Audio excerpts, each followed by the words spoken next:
In the early morning of September 7, 2004, National Association of Manufacturers President Jerry Jasanowski and an NAM team embark on a historic trip to China. Their mission? Help U.S. manufacturers, particularly small and mid-sized firms, export more to the largest and fastest-growing market in the world. First stop, Singapore, the traditional gateway to Asia. Home to 6,000 foreign companies and a good place to start for companies new to the region. Onmoto, a subsidiary of NAM member Motorola, makes high-end cell phones at this state-of-the-art facility. What are the phones that you concentrate on here? Which ones? Triplets, probably the triplets family, very popular. U.S. Ambassador Frank Lavin explains why so many U.S. companies are located here. Singapore is the trade gateway for Asia. It's the only market in Asia with which the U.S. has a free trade agreement. It's English-speaking, it is prosperous, developed country. So if you can do business in Canada, you can do business in Singapore. So that other members may learn from the trip, the delegation sends back written reports and streaming video on their progress. Periodically, Jasanowski pauses to reflect.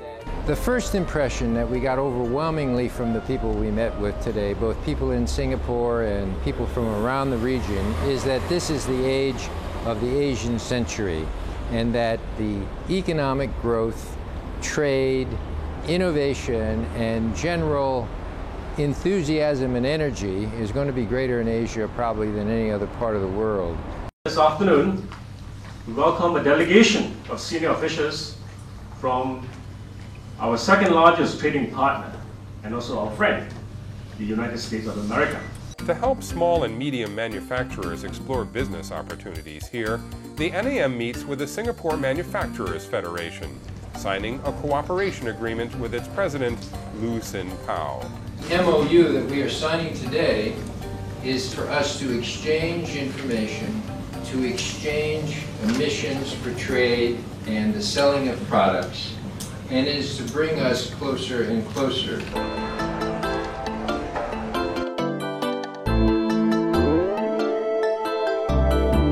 Then it's on to China and the main part of the mission.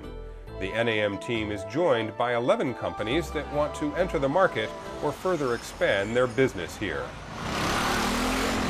The Great Wall is about 3,000 miles long. The part we're on was built in the Ming Dynasty. When it was in its heyday, 1/5 of the Chinese population was associated with building the Great Wall. And I think that gives you one sense of how big China is. That means great challenges competitively, but also great opportunities. But as they make their rounds, the delegation gets the inside scoop on some of the challenges. I'm sorry, if you haven't registered your patent here, it doesn't exist here. And even worse, if a Chinese company registers your patent in China unbeknownst to you, then that patent is good in China regardless. Once on the ground in Beijing, the trade delegation begins its work on 2 tracks. We're here to expand American exports to China, and I brought American manufacturers with me to do that. And they're out right now trying to take orders. And we're here to discuss and have a dialogue on the policy issues that we think keep the playing field from being level. The meetings provide opportunities to discuss issues with key officials. On the subject of counterfeiting, the Chinese and American sides differ when assessing progress. Are the laws as they exist in China adequate to protect foreign trademarks? And if they are, why do we continue to have the issues that we do?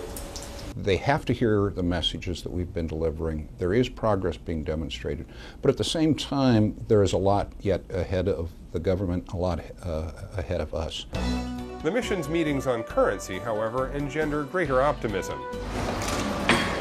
At the China Council for the Promotion of International Trade, or CCPIT, Jasanowski signs a cooperative agreement with the Council's Vice Chairman, Yu Ping. The agreement will help member companies with business contacts and trade information. Meanwhile, other members of the mission meet with customers and prospects and come away impressed with the opportunities. This whole NAM trade mission has been a really positive experience for us, opening up many doors that we've not been able to open, or certainly not so many in such a short amount of time. Making contacts has been made easy by the Commerce Department's Foreign Commercial Service and its Gold Key Business Matchmaker program. What they'll do is help you find a partner who can get into the market. They will help you find the potential sales opportunities. They will do due diligence on the companies to make sure that the goods are going to be paid for when they get here. They certainly will help put you in touch with the financing from either public sources or private sources. They had not only contacted customers and distribution channels, they had gone out and investigated them to assure that they were the level of quality that I expected to see. The last stop on the trip is Shanghai, International Center of Business and Commerce, where the local government welcomes foreign companies. There is a palpable sense of business dynamism in this city that looks more like New York than traditional China.